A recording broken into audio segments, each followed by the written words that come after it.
기록 7장 1절에서 8절까지 말씀 보겠습니다.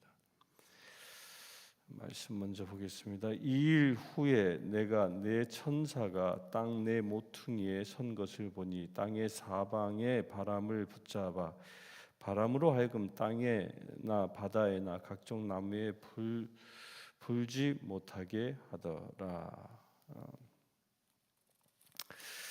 이 7장의 말씀은 우리가 이 6장을 지난번까지 봤는데요. 그 6장에는 인을 떼는 광경이 기록되어져 있죠. 그런데 인이 몇 번째 인까지 떼어졌냐면 6번째 인까지 떼어졌습니다. 그리고 8장에 가면 7째 인을 떼실 때가 나오는데 곧 6째 인을 떼는 것과 7째 인을 떼는 그 사이에 어떤 일이 일어나는가를 말하고 있습니다. 그래서 6장 17절에 보면 그들의 진노의 큰 날이 이르리니 누가 능히 서리요 하더라. 그러니까 진노의 큰 날, 그러니까 하나님의 진노가 크게 임하는 날. 다시 얘기하면 이 땅에 온갖 재앙이 덮치는 그날, 그날이 이루어지기 직전에 어떤 일이 일어나냐? 이 7장의 사건들이 일어난다는 겁니다. 그 7장의 사건 가운데 그 첫 표현이 7장 1절에는 내 모퉁이에 선 것을, 그러니까 천사들이 땅에 내 모퉁이에 서서 바람을 붙잡아 바람으로 하여금 불지 못하게 했다라고 얘기합니다. 그러니까 당시의 세계관으로는 땅은 네모난 형태로 되어져 있다라고 생각했습니다. 그래서 내 구퉁이에 내 천사가 그 땅을 지키고 있으면서 바람이 불지 못하게 했다. 이 말은 뭐냐니까 바람이 불지 못하게 했다라는 것은 바람, 곧 큰 재앙이 불어오지 못하도록 막고 섰다라는 뜻입니다. 당시 이스라엘에는 특별히 이 동쪽에서 바람이 불어올 때는 동쪽 지역은 이 지금의 이 아라비아 반도에서 불어오는 바람입니다.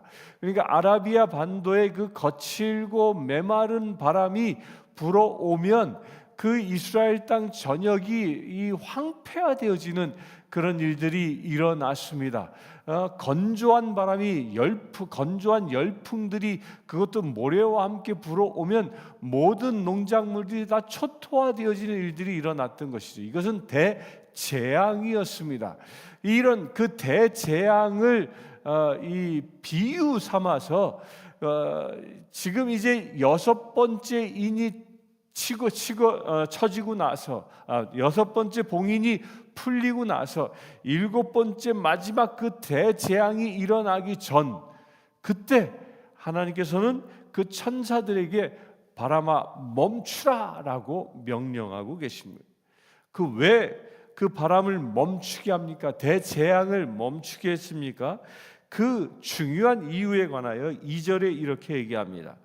또 봄에 다른 천사가 살아계신 하나님의 인을 가지고 해 돋는 데로부터 올라와서 땅과 바다를 해롭게 할 권세를 받은 네 천사를 향하여 큰 소리로 외쳐 이르되 우리가 우리 하나님의 종들의 이마에 인치기까지 땅이나 바다나 나무들을 해치지 말라. 그 천사들에게 내 구퉁이에 이 땅에 내 구퉁이를 지키고 있는 천사들에게 명령하는 겁니다. 우리가 하나님의 인을 가지고 해돋는 데부터 주의 백성들의 이마에 인을 친다라고 말합니다. 그 인을 치는데 그 인 친다라는 게 무엇을 의미하겠습니까? 그 인에 대하여는 계시록 14장 1절에 보면 이렇게 분명히 얘기합니다. 내가 보니 보라 어린 양이 시온산에 섰고 그와 함께 14만 4천 명이 서 있는데 그들의 이마에는 어린 양의 이름과 그 아버지의 이름을 쓴 것이 있더라. 그러니까 14만 4천 명의 이마에 뭐가 있습니까? 예수 그리스도 어린 양의 이름 그리고 하나님 아버지의 이름이 쓰여져 있다라는 겁니다. 이것은 당시에 유목 생활을 하는 사람들의 전통을 비유로 삼아 이야기한 것입니다. 그러니까 유목 생활을 했던 사람들은 자기의 양과 소를 구분하기 위해, 특별히 소 같은 경우에는 소는 내 소인지 상대의 소인지 구분하기 위하여 꼭 소에다는 이 인을 쳤습니다. 또 말에도 인을 쳤습니다. 바로 그것을 얘기하는 겁니다. 그때 인을 칠 때에는 그 인은 무엇을 가지고 쳤냐 하면 쇠를 주조해서 만들었는데, 그 주조한 쇠에 자기의 이름의 이니셜을 넣어서 그러니까 소의 주인의 이니셜을 넣어서 주조하고 그것으로 소의 엉덩이에다가 인을 쳤던 것을 이 비유에서 얘기하는 것입니다. 곧 우리의 이마에 인을 쳤다라는 이 말은 예수 그리스도의 이름, 하나님의 이름으로 우리의 이마에 인을 쳤다라는 것은 우리가 이제 하나님께 속한 자다라는 그 표시를 한 것입니다. 여러분들, 이와 같은 표시는 또한 언제 일어났습니까? 출애굽할 때에 이 오순절날 그와 같은 일이 일어나지 않았습니까? 그와 같은 일이 어디에 일어났습니까? 임방의 문설주에 어린 양의 피를 바름으로 인하여 죽음의 사신이 그 집을 지나가게 되어지죠. 그래 죽음의 피를 바른, 어린 양의 피를 바른 그 집은 장자들의 생명이 지켜졌지만 그 피를 바르지 못한 모든 집들은 장자들의 생명을 죽음의 사자가 거두어가는 일이 일어난 것이죠. 바로 이와 같은 것입니다. 그렇다면 이 지금 현재의 이 하나님의 인치심은 예수 그리스도의 이름이요 하나님의 이름이라 말씀하셨는데, 이것은 현대적으로 어떻게 인이 쳐질까? 실제로 우리의 이마에 이 쇠도장을 찍는 것이냐? 그렇지 않습니다. 에베소서 3장 1절에 보면 1장 13절에 보면 이렇게 얘기합니다. 말씀 한번 찾아보십시오. 에베소서 1장 13절입니다. 1장 13절에 보면 그 인이 무엇인지 사도 바울은 이렇게 얘기합니다. 그 안에서 너희도 진리의 말씀 곧 너희의 구원의 복음을 듣고 그 안에서 또한 믿어 약속의 성령으로 인치심을 받았으니, 그 인침이 무엇이냐? 성령이 임하였다라는 겁니다. 그 성령 하나님이 어린 양의 이름으로 하나님의 성부 하나님의 이름으로 우리 가운데 임한 사건, 그 임한 사건이 무엇이냐? 그것이 인치심이라는 겁니다. 곧 우리 또한 마지막 재앙이 일어나기 전에 모두 다 인침을 받게 되어질 것입니다. 우리가 세상을 살아가면서 여섯째 인까지 떼어지는 때에도 떼어지는 그 여섯째 인이 떼어짐으로 인하여 일어나는 모든 재앙을 우리 또한 겪고 살아가고 있습니다. 마지막 때에도 이것이 집중적으로 일어나기도 하지만 실제로 우리의 개인의 인생사를 보면 이 인생사에서도 이와 같은 재앙들이 일어납니다. 내 안에 적그리스도의 영역들, 내 안에 전쟁이, 싸움의, 갈등의 영역들이 일어나고요, 내 안에 경제적인 궁핍함도 일어납니다. 내 안에 또한 흉년과 검과 사망, 이런 수많은 죽음들이 내 안에 일어납니다. 암이 나를 위협합니다. 온갖 사고, 온갖 질병들이 나의 생명을 빼앗아가려 위협합니다. 그런 모든 위협으로부터 거기에 묶여 죽음의 권세에 사로잡힌 자가 아니라 온전히 생명을 가지고 살아가는 영원한 생명의 소유를 얻는 그 비밀이 어디에 있느냐? 성령의 인치심을 받는 것이다 라고 분명히 얘기합니다. 이것을 요한계시록에서도 말하는 것이고, 또한 사도 바울은 이것이 성령의 인침이라고 분명히 얘기합니다. 그래서 우리는 성령의 인침을 사모해야 하는 것입니다. 우리가 성령의 인침을 받았을 때에 우리가 세상에서 겪는 모든 고난과 역경으로부터 이길 수 있는 힘이 일어나는 것입니다. 그래서 예수님은 뭐라고 합니까? 너희는 성령으로부터 힘과 권능을 받으라고 분명히 말하고 있는 것입니다. 우리가 성령으로부터 힘과 권능을 받는다라는 것은 성령의 인치심을 입어 세상으로부터 오는 모든 환난과 역경으로부터 승리할 수 있는 힘을 얻게 되어진다는 것입니다. 그래서 우리 예수 믿는 사람들은 성령 충만함을 받아야 하는 것이 바로 여기에 있는 것입니다. 성령으로부터 충만함을 받아 성령에 의하여 살아가는 자 되어질 때 우리는 영생의 특권을 얻을 수 있는 것이고, 또한 우리는 세상의 죽음에, 곧 세상 정사가 우리를 묶고자 하는 모든 속박으로부터 승리할 수 있는 것입니다. 그렇게 우리가 성령의 인침을 받는 비밀에 대하여 에베소 1장 13절에는 이렇게 분명히 다시 얘기합니다. 복음을 듣고, 너희의 구원의 복음을 듣고 어떻게 우리가 성령의 인치심을 받습니까? 그 첫 번째가 복음을 듣는 데서 일어난다라는 것입니다. 우리의 믿음은 말씀을 들으면서 일어난다라고 말하고 있죠. 곧 복음을 들을 수 있어야 합니다.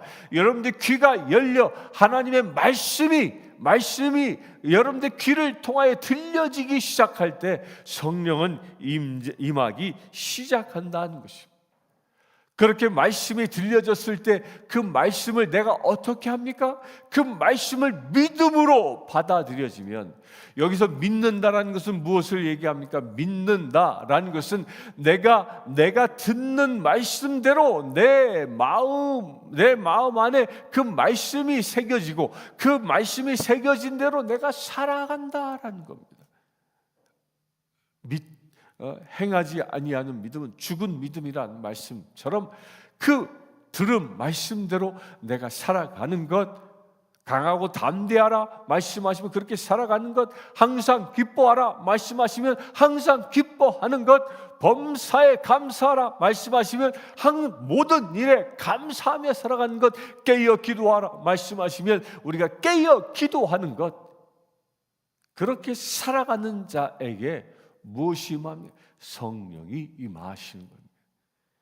초대교회 120문도는 예루살렘을 떠나지 말고 성령의 힘과 권능을 받으라, 성령의 힘과 권능을 받아 너희가 세상 땅끝까지 복음을 전하라 말씀하신 것을, 그 제자들이 그 말씀을 듣고 그 말씀을 믿어 그들은 실제로 예루살렘을 떠나지 않았습니다. 죽음의 권세가 그들을 위협했지만, 어마어마한 권력이 그들을 위협했지만, 그들은 마가의 다락방에 모여 오순절날 성령이 임하기까지 말씀을 지켰던 것이죠. 그리하여 그들에겐 성령이 충만하게 임하여 세상을 바꾸는 놀라운 은혜의 사도들이 되어진 것입니다. 우리도 그와 같이 될 수 있게 되길 바랍니다. 마지막 때가 다가올수록 우리의 인생의 고난과 역경이 커질수록 우리는 내 힘으로 그 모든 것을 이길 수는 없는 것입니다. 오직 무엇을 통해서만? 성령으로 충만할 때 우리는 세상에서 일어나는 모든 역경으로부터 승리할 수 있는 힘이 생기는 것입니다. 개인의 인생사에서도 이처럼 성령으로 말미암아 이길 수 있는 것이고, 또한 마지막 때에 세상에 큰 환난이 닥칠 때에 우리가 도무지 나의 힘으로는 감당할 수 없는 어마어마한 환난이 닥칠 때에 그 환난으로부터 이길 수 있는 비밀이 무엇입니까? 성령으로 인침을 받을 때 가능하다는 것입니다. 단순히 하나님께 속했다라는 표시만이 아니라 하나님께로부터 힘과 권능을 받은 자라는 그런 표징인 것입니다. 그 힘을 가질 때 우리는 승리할 수 있는 것입니다. 우리 앞에서 보았던 것처럼 이기는 자로 역임을 받을 수 있고 실제로 세상을 이기는 자가 되어질 수 있는 것입니다. 무엇을 통하여? 성령의 인치심을 받을 때. 여러분들 그것을 사모할 수 있게 되길 바랍니다. 이번 주일 성령 강림절입니다. 그 성령 강림절은 다른 날이 아닙니다. 여러분들의 이마에 성령이 인치시기 위한 날입니다. 그것을 사모하길 바랍니다. 우리가 진정 이마에 인침을 받을 때 우리는 세상에서 승리하는 자로, 이기는 자로 설 수 있는 것입니다. 또한 그 인이라는 말은요, 스프랭기다라는 이 헬라어를 사용하고 있는데, 이 말의 뜻은 이 말은 보호함을 받는다라는 말과 연결되어져 있습니다. 하나님께 속한 자라는 표식임과 동시에 어린 양의 이름으로, 하나님의 이름으로, 또한 성령의 힘과 권능으로 우리가 보호함을 받는 그런 증거다라는 것입니다. 성령의 인치심을 통하여 승리할 수 있게 되길 바랍니다. 14절, 내가 인침을 받은 자의 수를 들으니 이스라엘의 자손의 각 지파 중에 인침을 받은 자들이 14만 4천이니 유다 지파 중에 인침을 받은 자가 1만 2천이요 루벤 지파 중에 1만 2천이요 갓 지파 중에 1만 2천이요 아셀 지파 중에 1만 2천이요 납달리 지파 중에 1만 2천이요 므낫세 지파 중에 1만 2천이요 시므온 지파 중에 1만 2천이요 레위 지파 중에 1만 2천이요 이사갈 지파 중에 1만 2천이요 스불론 지파 중에 1만 2천이요 요셉 지파 중에 1만 2천이요 베냐민 지파 중에 인침을 받은 자가 1만 2천이라. 오늘 여기까지 보는데요, 14만 4천 명에게 인침을 먼저 준다라고 얘기합니다. 그런데 이 14만 4천 명은 무엇입니까? 이 14만 4천 명을 아전인수격으로 해석함으로 인하여 수많은 이단들이 탄생했습니다. 여호와의 증인부터 시작해서 우리만이 14만 4천 명이다. 또 지금은 대한민국 교회를 뒤흔들고 있는 신천지가 우리 교단만이 14만 4천 명이다. 따라서 이 신천지에 속한 자만이 인침을 받은 자 되어지고 이 신천지에 속한 자만이 천국에 들어갈 수 있다라고 주장하는데요, 그것이 왜 거짓인지 아십니까? 이 14만 4천 명은요 12지파 이스라엘을 이야기하고 있다고 성경은 분명히 얘기합니다. 4장에 보면 이스라엘 자손 각 지파 중에 라고 얘기하며 5절부터 7절까지 12지파에 관하여 얘기합니다. 여러분들, 이스라엘, 실제 이스라엘만 12지파가 있는 것이지 초대교회 이후로 예수를 믿고 구원받은 우리 크리스찬들에겐 12지파가 존재하지 않습니다. 우리 크리스찬들은 어떤 존재이냐? 아브라함에게 예언되어진 그런 존재입니다. 하나님께서 아브라함을 보시고 저 하늘의 별처럼 저 바닷가의 모래처럼 수많은 백성들이 너의 자손이 될 것이라 말씀하신 바가 누구를 통하여 이루어진 것입니까? 그 이스라엘 민족의 벽을 넘어 이제 새로운 그리스도인들이 탄생함으로 인하여 이 그리스도인들이 세계 전역에 번져 나가 수많은 무리들을 이루지요. 바로 그것을 얘기하는 것입니다. 14만 4천 명은 이스라엘 민족에게만 한한 것이지 우리 그리스도인들 곧 이방인들에 대하여 말하고 있는 것이 아니라는 것입니다. 그렇다면 이 14만 4천 명은 숫자적인 14만 4천 명이냐? 그렇다면 이스라엘 백성들 가운데에 아브라함 이후로 그 수많은 사람들 가운데에 14만 4천 명만 구원받는 것이냐? 이게 어불성설이죠. 아닙니다. 아니면 마지막 종말이 다가왔을 때에 지상에 남아있는 이스라엘 백성들 가운데 각 지파별로 합하여 14만 4천 명만 구원을 받는 것이냐? 이런 숫자적인 의미인 것이냐? 그렇지 않습니다. 왜냐하면요, 여기서 14만 4천 명이라는 말은 어떻게 나온 말이냐면 이스라엘의 12지파와 또한 사도들의 12 사도를 곱한 것이 144입니다. 거기에 무엇을 곱한 것이냐? 1000이라는 숫자를 곱한 것입니다. 그래야 14만 4천 명이라는 것이 나왔는데, 여기서 우리가 기억해야 할 것은 무엇이에요? 이 1000이라는 숫자는요, 이스라엘 사람들에겐 어떤 의미냐면 아주 헤아릴 수 없는 많은 수라는 뜻인 겁니다. 만만이요 천천이라 바로 이렇게 헤아릴 수 없는 많은 수를 이야기할 때 이 천이라는 숫자를 사용하는 겁니다. 그러니까 숫자적인 천이 아니라 우리가 헤아릴 수 없는 많은 수. 그러니까 이스라엘 지파 가운데에서도 마지막 때까지 헤아릴 수 없는 많은 수들이 이스라엘 백성들 가운데 인침을 받는 일들이 일어난다라는 거예요. 하나의 지파도 예외 없이 그 12지파 모든 사람들 가운데 인침을 받는 자들이 일어난다라는 것입니다. 이것이 예루살렘의 회복을 말하기도 합니다. 이렇게 인침을 받은 자를 통하여 예루살렘이 온전히 회복되어지는 역사가 일어남을 또한 말하고 있는 것입니다.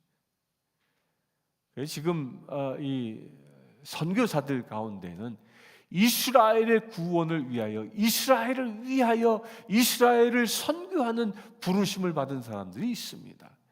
그들의 비전이 무엇입니까? 그 이스라엘에 속한 사람들 가운데 14만 4천 명이 일어나 곧 수많은 이스라엘 백성들이 구원받은 백성들로 일어나기를 소망하는 그 사역을 감당하는 것입니다. 혹여 이 영상을 보며 예배하는 분들 가운데에 신천지의 그런 이론들, 그렇게 이단의 이론들 가운데 현혹된 분들이 있다면 빨리 벗어나길 바랍니다. 요즘 신천지는요 14만 4천 명이 되어지면 주님께서 재림하신다. 그러니까 14만 4천 명을 이루기 위하여 산옮기기 작업들 이런 것들을 통해서 기존 교회를 엄청나게 공격했습니다. 그런데 지금 신천지의 교회 신자 수가 30만 명이 넘었다고 얘기하지요. 이미 14만 4천 명이 숫자적으로 넘어버렸습니다. 그런데 그러고 나니까 이만희가 뭐라고 얘기하냐면 서로 경쟁하게 합니다. 이 14만 지금 30만의 사람들이 있는데 그들 가운데에 14만 4천 명이라는 그 이 오리지널들이 구별되어질 것이다. 어떻게? 더 많은 사람들을 이만희에게 전도한 사람들이 14만 4천 명 가운데 들어오게 될 것이다 라고 하며 전도를 부추깁니다. 더 많은 사람들 데려오라.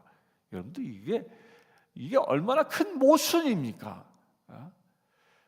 신천지에 들어오면 모두가 구원받는다라는 것이 아니라, 그러면 그 신천지 교인이 30만이 됐든 100만이 됐든 거기에 속한 사람들 가운데는 오직 14만 4천 명만 구원받는다라는, 그럼 나머지는 뭡니까? 들러리에 불과하다라는 거 아닙니까? 그처럼 모순이 어디 있습니까? 그런 유혹에 빠져 있다면 속히 벗어나시길 축원합니다. 14만 4천 명이라고 지칭된 것은 우리가 아닙니다. 우리가 내일 보게 되어질 새로운 사람들, 곧 그리스도인들이지, 그리스도인들이 저와 여러분들과 같은 이방인들이지 14만 4천 명 그 수많은 사람들은 이스라엘 이삭의 혈통을 이어받은 그 이스라엘이라는 것입니다. 이걸 분명히 깨달을 수 있게 되길 바랍니다. 이 시간 우리가 함께 기도할 것은 이스라엘의 구원을 위하여 기도하기를 원합니다. 또한 우리 가운데에 우리 또한 성령의 인치심을 받아 하나님께로부터 이 재난과 환난의 이 시대에 참으로 승리할 수 있는 힘을 얻을 수 있는 우리 되어질 수 있도록 그 힘과 권능을 받아 이스라엘 사람들까지도, 그 유대 민족까지도 온전히 복음이 전해져 저 이스라엘 땅이 유대 교회의 땅이 아니라 그리스도인들의 땅이 되어질 수 있도록, 그리하여 새하늘과 새 땅, 그 새 예루살렘이 준비되어지는 놀라운 역사가 새 그리스도인들, 새 유대인들을 통하여 시작되어질 수 있도록 이 시간 함께 기도하겠습니다.